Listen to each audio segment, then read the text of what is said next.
What is up? What is up? Welcome back. Another episode of Blood and Beer, the show where we talk blood sport and we drink beer. I'm your host, Matt, and today, as always, we're going to be talking blood sport. We got a lot going on with UFC, with one, a lot going on with me. I'm in a new house. I got a new shirt, the Kevin Holland I'm Okay shirt.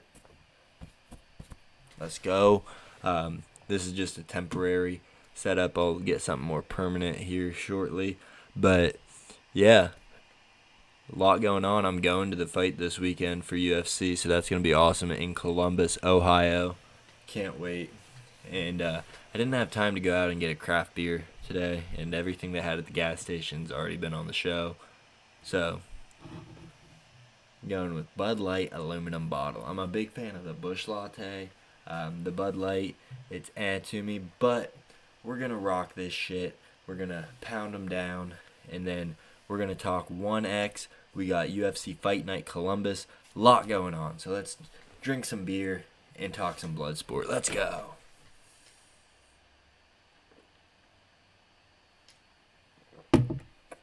Yeah, but one FC, one championship. They got a huge card for, namesake alone. They've got a pretty major card happening. It's going to be Saturday morning. Prelims start at 1 a.m. Eastern Time. Main card won't be until 8 a.m. though, so that'll be awesome. We got Demetrius Johnson versus Rodtang. That's the draw of the whole card. Demetrius Johnson, obviously, I think 13-time world champ for the UFC. He had 13 defenses or something like that. Rodtang is the man in Muay Thai for one. He's that dude. Walks through punches, iron chin. He's the champion at 135 for them. Johnson fights at 125. And this fight is going to be mixed rules, so that's fucking sweet. It's going to be round 1 Muay Thai, round 2 MMA, 3 Muay Thai, 4 MMA, 5 Muay Thai. That's going to be fucking sweet. And I think round 1, Johnson, he trains everywhere. So he might be able to hold his own with someone that's that good at Muay Thai and keep in the fight. But once it gets to round 2, I don't see it going very well for Rodtang. I think Johnson's gonna get a takedown, and once he gets that takedown, it's submission city, baby. He's an ace. He's good everywhere. He's in the GOAT conversation for a reason. Demetrius Johnson's the dude's dude. But Rodtang, if you get a chance, look this guy up. He is fucking sick. He takes punches, and he'll be getting punched in the face and just shimmying him off, just shaking at you. He's like, bring it. He'll yell at you in the fight. He's a warrior. He's a dog. I can't wait for this fight, and the mixed rules just make it that much better. I mean, I can't wait.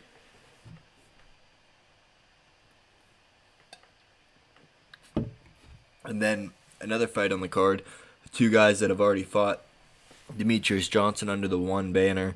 Yuyu, let me get the name right. Yuyu Wakamatsu. He's fighting Adriano Moraes. Yuyu lost to DJ in one of his first one fights. Not one of Yuyu's first one fights, but DJ's. Adriano Moraes, he beat DJ to keep the belt. Hit him with a knee on the ground, which is perfectly legal over in one. It's fucking sweet. They got a little bit different rule set. This fight's going to be a banger. Both guys will go out there and swang. They got good wrestling. They're just well-rounded people. It's good to see a different promotion get these kind of guys that I'm starting to recognize, and I can tell who the hell they are.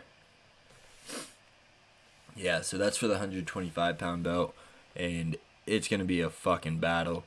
I can't wait for that fight. Moraes is huge for 125. I mean, the guy looks like he's 150, but he makes the weight, so he must just have balloon muscles or something. Guys, goodness, guy's a tank.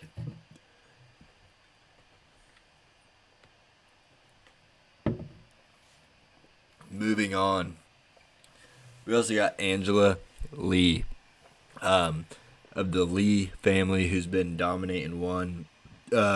Recent years, not as much as before, but they're still dogs over there. She's a former champ in one, Her brother Christian Lee is a former champ and won. Her youngest sister Victoria Lee, she's undefeated and won. She joined when she was like 16 years old. I mean, this family is they're the real deal. She's taking on Stamp Fair. Let me get this name right. Fairtex, yeah, and that's for the atomweight title. Fairtex has like 85 or 90 bouts in kickboxing and Muay Thai combined, just recorded. Angela Lee, she's got great jiu-jitsu. She's well-rounded everywhere, but definitely best on the ground. So it's a battle of matchups for the atomweight strap. I think that Angela Lee's going to take it. She's been kind of down in her last couple fights, but I think she's going to take it, and we'll have to wait and see. But this card, I can't wait. I'm waking up early, probably around 5 a.m. Saturday to watch this, and it's going to be fight day, baby, because we got that, and then 8 a.m. is the main card for that, and then later in the day, I'll be at the UFC fights, so it's going to be fucking stacked. Combat, blood sport, all day. All day, baby.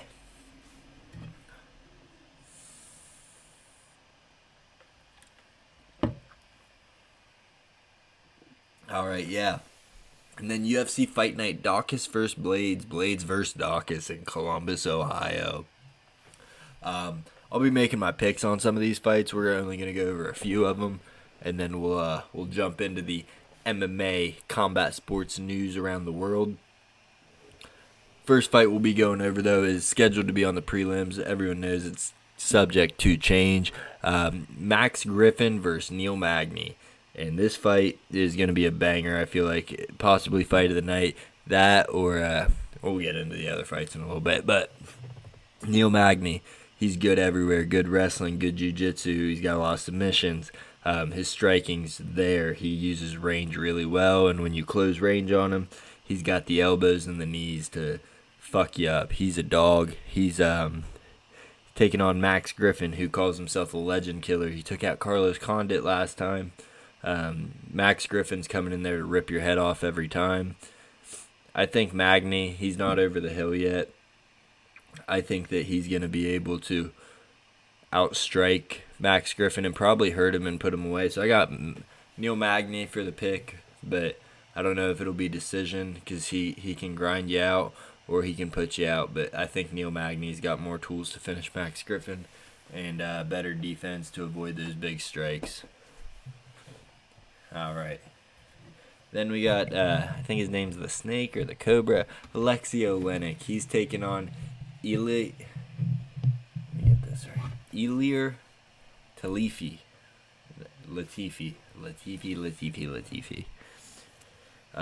Oleinik is old as dirt.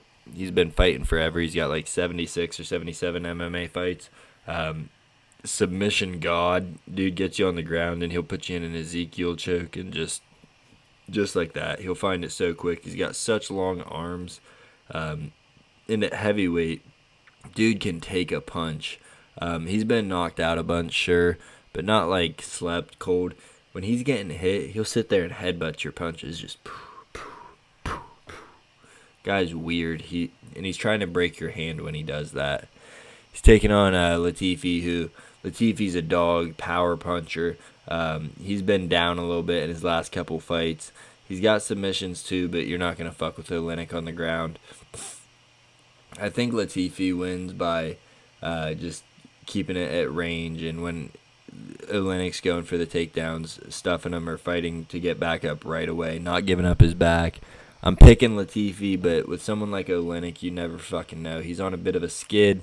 Both guys are, and Oleinik has the tools to put away just about anybody with his chokes. I mean, guy's nasty. He's nasty.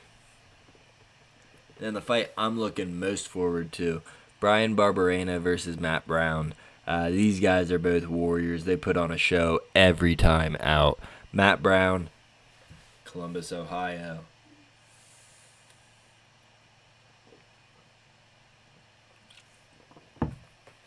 Yeah, Matt Brown has the nastiest elbows in the game.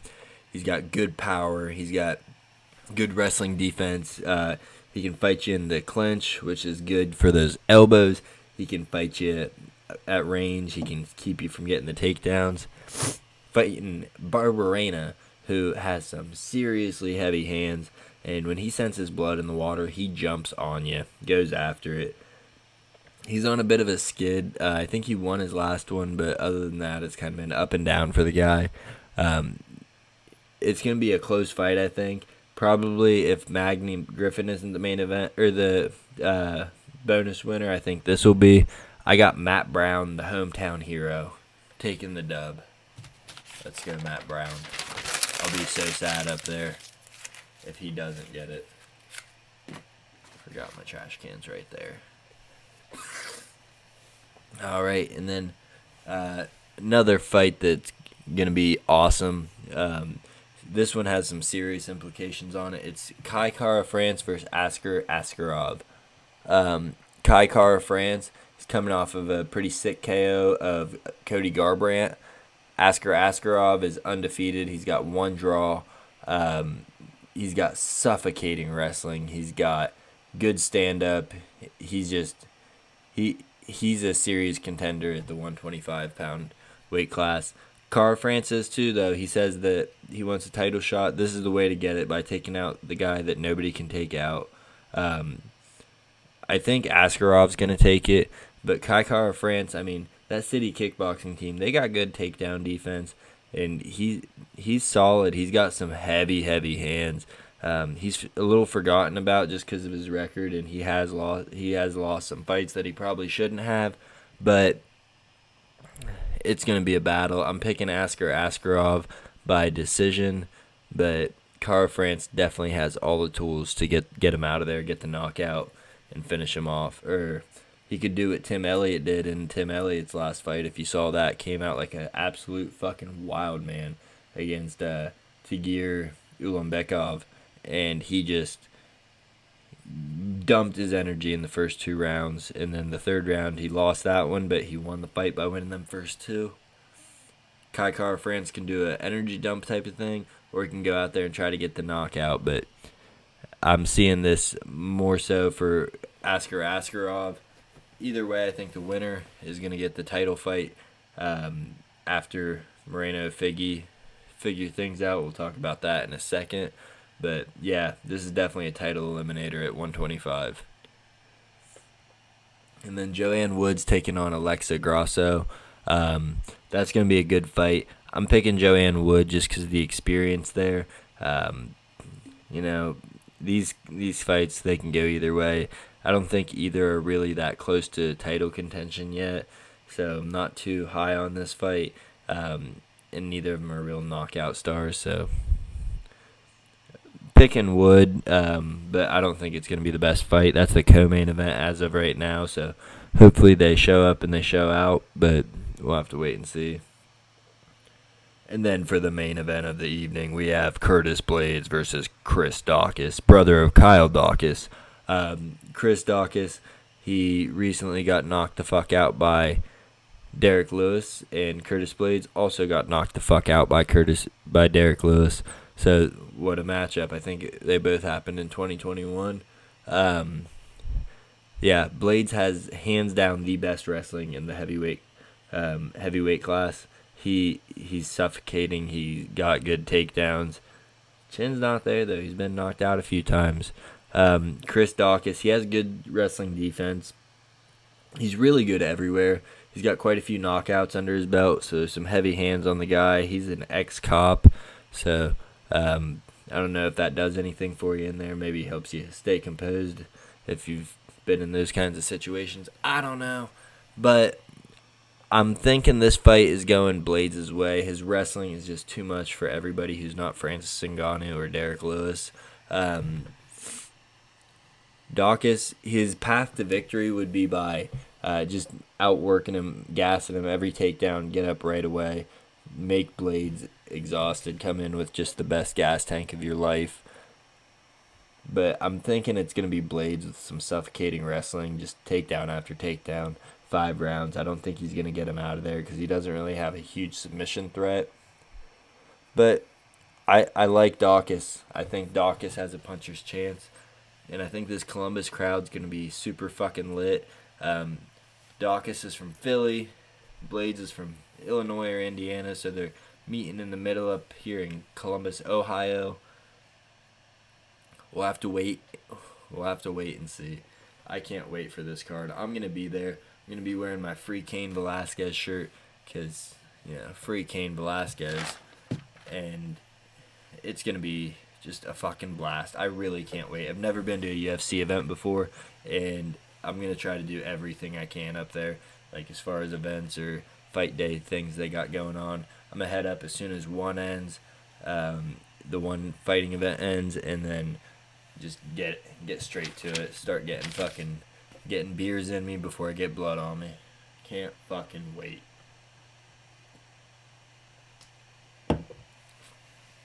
All right.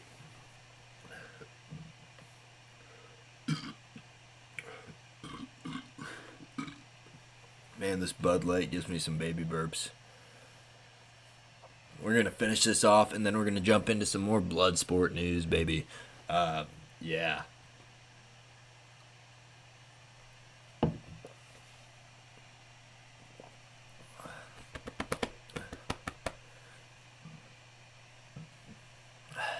Sorry.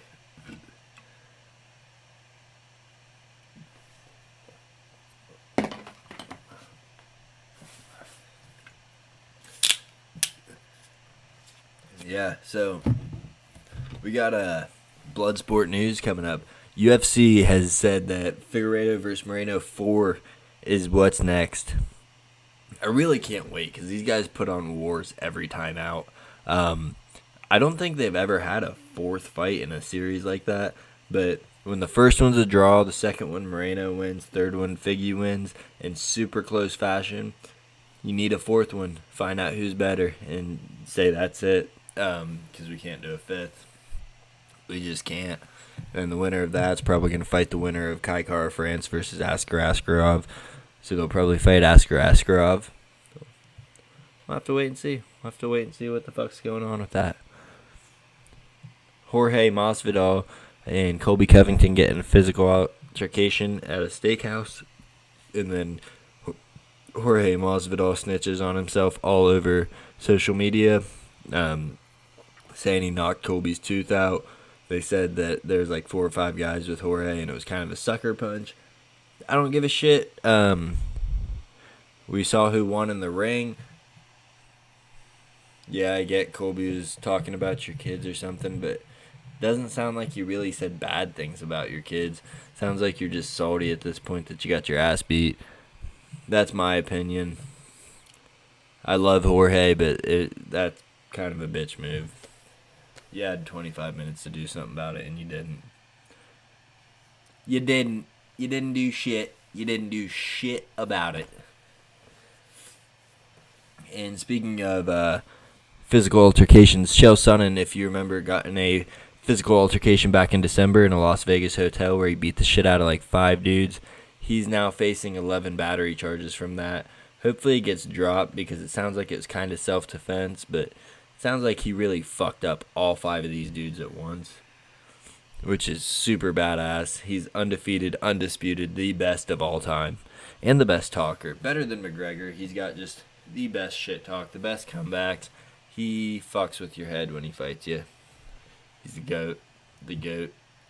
Bottoms up to Chael P. Sonnen.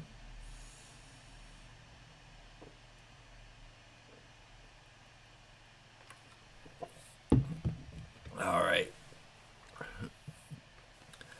And then just a little bit more of MMA news before we get moving on.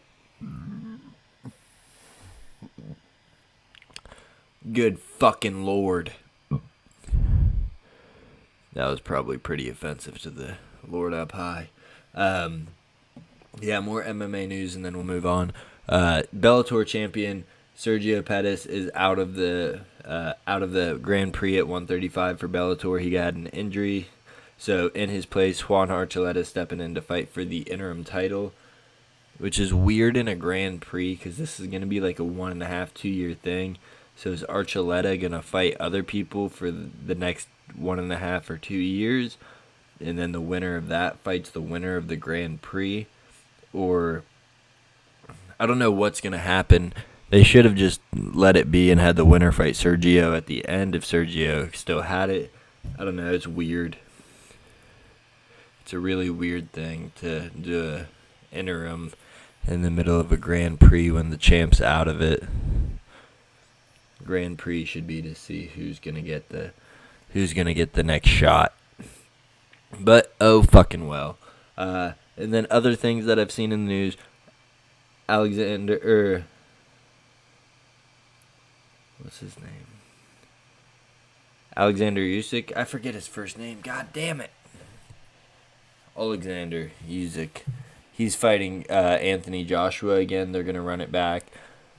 So he must be training in Ukraine or got out. Vasyl Lomachenko, he was going to try to leave the Ukraine so he could fight George Kambosos, which would be just an absolute shit show. He'd fuck him up in a heartbeat. He said that he'd rather stay with his family in the Ukraine, which can't hate him for that. They got some shit going on over in the Ukraine, and everybody there seems like a patriot. I don't know. I really don't know. It is what it is, but god damn, it shouldn't be. It's 2022. I mean, I'm not one of those, like, no war, but why? Why Ukraine? They don't do anything to anybody. Their president's a comedian, for God's sakes. Not gonna get political, because that's not me. I'm sure that for the Russians, I mean, I'm American, so I'm sure we've done shit that's fucked up, and our media spins it a different way. So, I don't know. But I tell you what, I really can't wait for this card. I hope that there's a lot of Fight Day stuff going on. This is the first fight night, other than the one in London, that is going to have fans at it. So first non-pay-per-view event in the U.S. with fans at it since the pandemic started. And I get to fucking go to it. I can't fucking wait. I hope that I can meet some fighters. I hope I can meet anybody. It's going to be fucking awesome. I really am so excited for this. I'm going to tailgate the shit out of it if I can. I'm going to be drunk walking up the street. I'm going to be a mess, but I'm going to remember it. I'm going to try to get some videos so I can put them on the potty sometime. Not like the toilet potty, like the podcast. Yeah, I just can't explain how excited for this I am. I got the day off. I never get Saturdays off.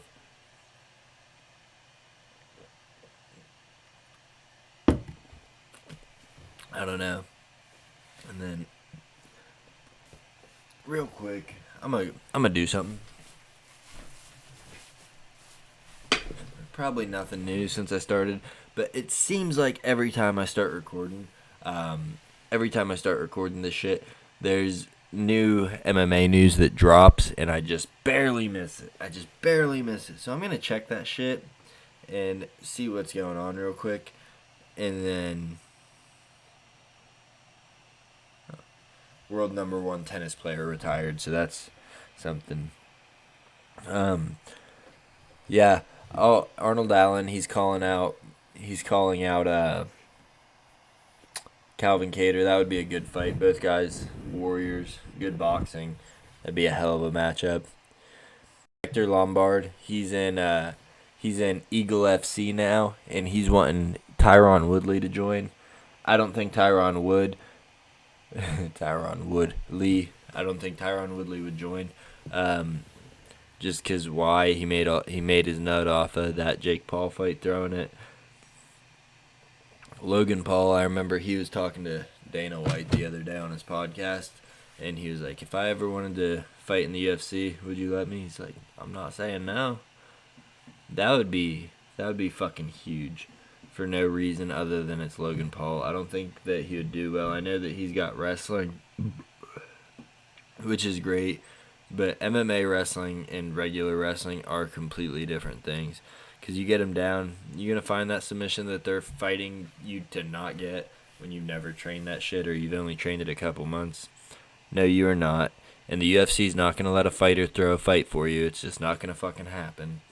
So, Logan or Jake Paul, knock the fuck out if they fought in the UFC. I'd love to see Jake Paul get his crack at McGregor and get fucking slept. I'm so sick of hearing this dude's slow ass talking, wanting to fight everybody. I beat Tyron Woodley. I beat Ben Askren. I wanted to fight Tommy Fury. Just, you can promote, but goddamn, it's pretty fucking. His fights aren't fun. It was cool when he was getting those knockouts in the first two fights, but they're just not fun anymore. The third one seems so scripted. I mean, just bad.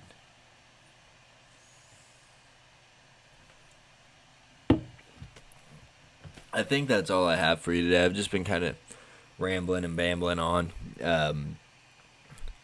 So, thank you for tuning in. If you did tune in, thank you. This has been Blood and Beer.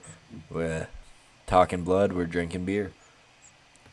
I'll see you next week or this weekend maybe. I don't know if I'll have a show up because of me going to the fights. Probably be working. Oh, and I have guests coming Sunday, so I probably won't have show up. It's my wife's grandparents. So, no show this weekend probably. Maybe on Monday we'll drop it. We'll have to wait and see. Maybe we'll just consolidate everything into a Tuesday show. I don't know. We'll have to, like I said, we'll have to wait and see. Appreciate you tuning in, though. My name's Matt, and I fucking love combat sports.